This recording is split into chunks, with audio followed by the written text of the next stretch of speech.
Hello, in this video we will see how to use AI forms. So here we are asking the customers about which product they have ordered and we are also applying validation. So click on AI form, select authentication, select AI model. Now here under form you will add the questions you want to ask the user. So name, number, and the third element will be product ordered. So here product ordered by user. Click on validate before accepting.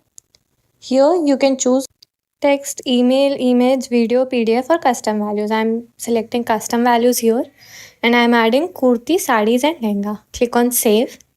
I'm changing the maximum tokens to 1500 as I have also added validation.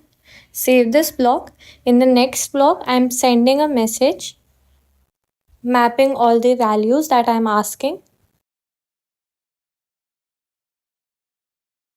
Save this message, save your workflow and enable it. Now let's try it.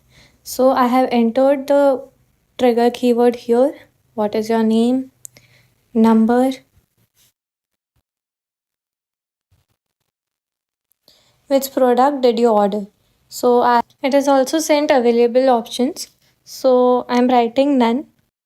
The bot will not accept my answer until and unless I enter one of the custom values. Thank you.